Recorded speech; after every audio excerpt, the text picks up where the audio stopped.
Here we are again. We are now in December, and I'm here with Fiona. Hi, Fiona. Hello, hello. It's good to be here again. I think last time I said I'd have my Christmas tree up, but I've not got round to it yet. I presume you've been busy sorting out the last minute mortgages for people before Christmas who want to put an offer or buy something. It has been a bit like that, but we have had our Christmas do as well, so it's been fun as well as work. Bit of work hard, play hard, so that's been nice. That's good. That's really, really important, to have that work-life balance. Yeah, it really is. It really is. But yeah, no, it's good to be back. What have we got to discuss today? Well, we've got two topics. One of them is the renters reform bill. I know, the dreaded bill. But let's first have a look at how the sales market has done did in November, because what's been quite interesting is that, like any time of the year, December, people start focusing on Christmas, especially around this time, and we had obviously budget, we had various things coming in, so it would be quite good to review what happened in November, Yeah. and basically give people a little bit of information so you can start planning for their next move, literally over the Christmas period. How was it with you in terms of the mortgages in November? Tell us a little bit more. It's been such a strange year because the months that are notoriously quieter in this industry have actually been some of our best months. It's been very, very odd. August was a great month for us, and August is usually quieter. And November has been really, really strong as well, now moving into December. So yeah, I think things are going strong. I think we've got stamp duty changes that have already happened and stamp duty changes for April. So people are now in a bit more of a rush to make sure that they, get their completions over the line before the changes happen. And as we've said previously, the Bank of England have reduced their base rate twice now, which has made people feel a bit more confident. And I'm hoping that, it will be brighter in the new year. We'll have to see what happens. Yeah, there is always hope in any market. That's interesting what you are saying, obviously, about people wanting to line the ducks in a row, as we say. What's been really interesting in our area, that the detached properties with about 3 or 4 bedrooms remain quite highly sought after in the areas around Morton in Marsh and Chipping Norton and surrounding villages. So where we are, I would say family homes are still in demand, and they are pretty much what sells the best. It was quite interesting. I was having a conversation recently with a client who is his son is thinking about buying a property. So he was asking me, "Do you have anything on the books that my son could look at?" And so we were talking about how much money is good, has he spoken to the broker, usual information. And then he was thinking whether the son could buy 2 or 3 bed. So then why you just don't buy 3 bed? Because then, he's young person, and then potentially can rent a room, and just cover a little bit cost of the mortgage. So I think from the perspective that people are obviously looking for family homes, people need this spare office, but also if you look at it for a young person who might be happy to be sharing, house sharing, to buy maybe 2 bed or 3 bed and rent one room is also good option these days to little bit help themselves with the paying mortgage cost with those interest rates. So that's been quite interesting. Also, when because as we cover the areas between Banbury, Shipston, Morton in Marstow on the Wall, Chipping Norton, all those rural areas. There have been some adjustments seen, and the properties started aligning with the current market conditions. So, for example, around CV36 postcode, there have been 5% decrease from the previous year, months on months on the property price. So that's been just the self adjustment given what the market is like. And in GL5 postcode around Morton in March, it was 4%. So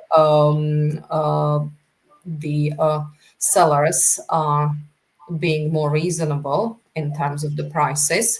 However, I still would like to urge people to continue considering reasonable pricing on the properties, because obviously, if properties are overpriced, then they will be sitting on the market for longer time. What was really interesting, Fiona, actually, I was just looking what is the average time to sell the property at the moment in our areas. Average time 7.7 months.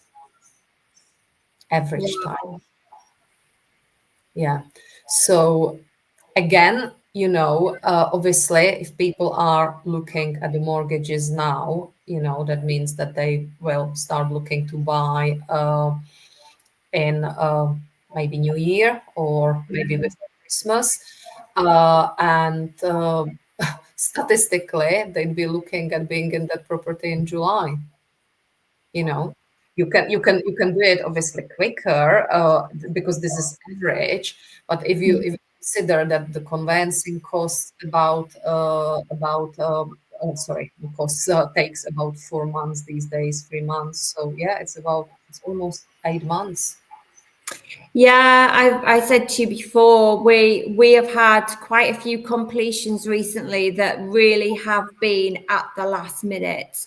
We've had to be keeping an eye on the mortgage offer, and some of them have completed on the day the offer expires.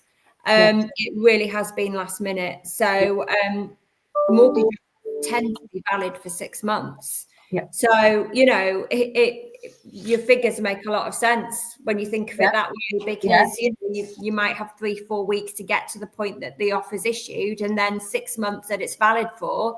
And even then, the completions are taking place within a couple of days of that expiry date, or that expiry date actually on that date, which is so stressful. It's stressful for us because, we have to keep an eye on it. We have to try and extend it. Anything could happen, but it's so stressful for those poor people in that For chain. those people, yeah, we had completion like that as well. It was pretty much completed on the day when the mortgage offer was expiring. Yeah.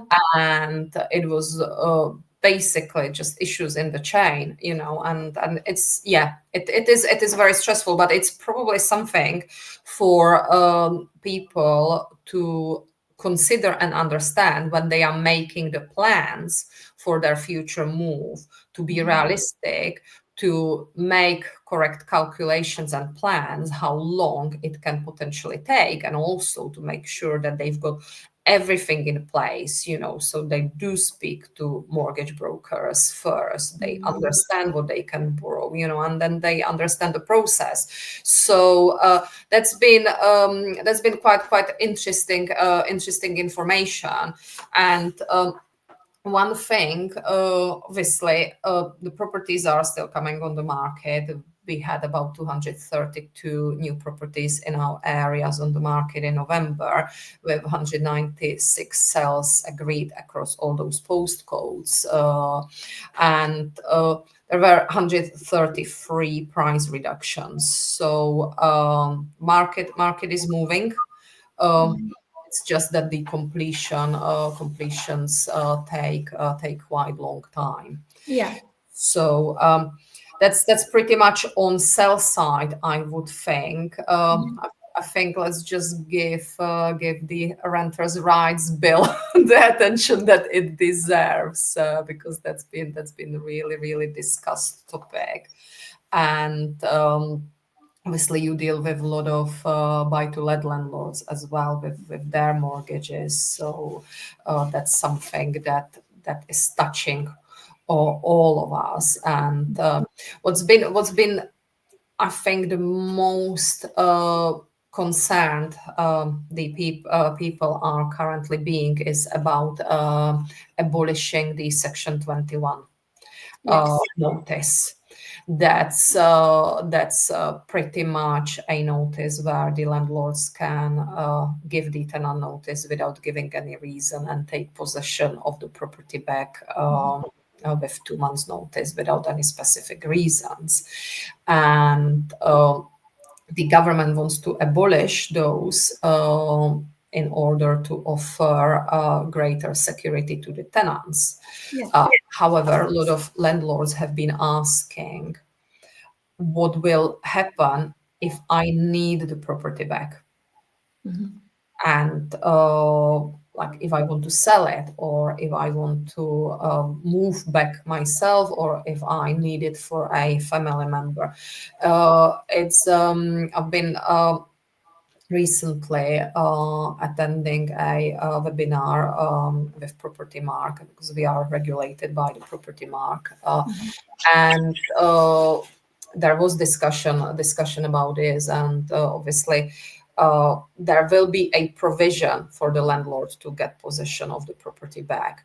They will need to prove why they are getting it back, and if, for example, they decide to sell it, or if they use the grounds for getting it back and they cannot re-let it again. So say the landlord will say, I need it back because I'm moving in myself.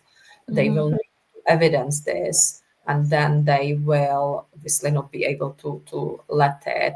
If they put it on the market for sale, there will be certain amount of the time that they need to give the property chance to be sold before they could potentially re-let it if they cannot sell for some reason. So I think it will be even more important for the properties to be priced correctly, not to be overpriced. So the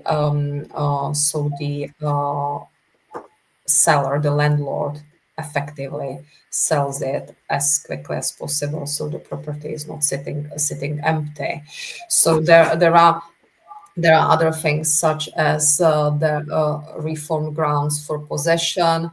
So the government is going to be revamping those, so the landlords will have access to expanded and clearer grounds. So that will again come to play. There doesn't seem, also quite few landlords have been worried that there may be a rent cap, so that they won't be able to increase the rents, say, in line with the market demand and inflation. It doesn't look like that there will be a rent cap, which is very positive news. So the rents the landlords will have opportunity to increase the rents in with legislation every 12 months. And I think that there is much more to it. Obviously, there are many more changes. These are kind of the ones that the landlords have been concerned the most about. What you have been hearing on your side when you've been speaking to buy-to-let landlords as well? or is there anything more that you've been hearing in terms of the landlord's concerns about the renters' right bill?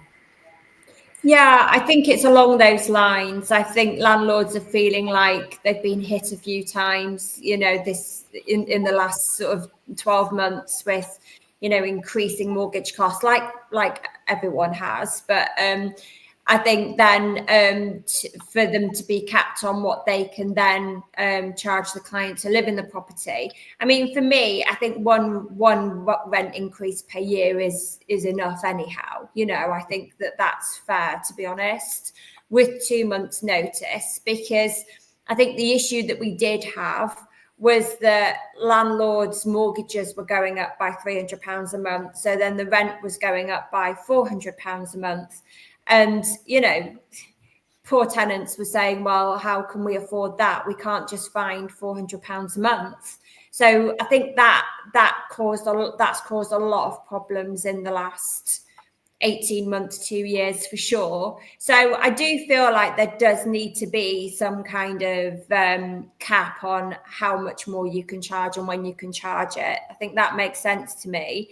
And to be honest, I've heard some landlords say, oh, that's not great. But most of them seem to think that's fair anyhow and aren't increasing rents, 2, 3, 4 times a year anyhow. No, they legally couldn't. They can't do it even now. The rent can be increased only every 12 months. So I don't think there's really any huge change in that respect. no. I think the main issue that I'm hearing is how much right do I have to my property if I need it. That seems to be the main thing. And how many hoops am I going to have to jump through to prove that I need this property back? Yeah. And then is the tenant going to leave?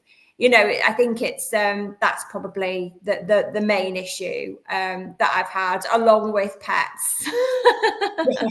It's funnily enough, I wanted to touch the pets because it's really interesting that there is a discussion that tenant would need to have pet insurance, but then there is an argument. Okay, so if the tenant damages or the pet damages the property, then how you want, once tenant moved out, how you want to pursue their insurance, so there is a suggestion that landlords probably should have pet insurance. And obviously, because the bill is still going through, we don't know how this is all pan out. But my initial thought was, okay, so why? Okay, I get it. I'm a pet lover, and I feel that it's reasonable to have pets in the property if the property is suitable for the pets. So, for example, you wouldn't put you've got a luxury apartment in Oxford city center. You wouldn't put there big Alsatian, would you? No. But if you've got a farmhouse in Chipping Norton, then you can put Alsatian there, and then the landlord just adjusts the furnishing. As a landlord, I would put the wooden flooring downstairs, and would make it pet friendly. But so there needs to be a little bit reasonable approach to this, like what pet you put to what property. Like we had inquiry once from somebody who had 6 dogs for a 3-bedroom property. Well, that person would be suited to rent a farmhouse with the outdoor kennels, perhaps, or so it needs to be a little bit reasonable. But what I personally really feel is that if the tenant is allowed to have pets in the landlord's property, tenant should be responsible for any damages.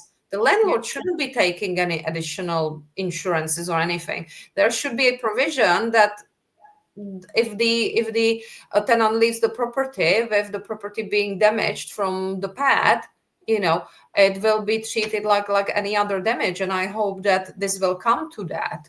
The same, for example, the idea of having landlord's database where everybody will be able to find any landlord in the country, Okay, it's perhaps good for transparency, but what about to have also tenants database?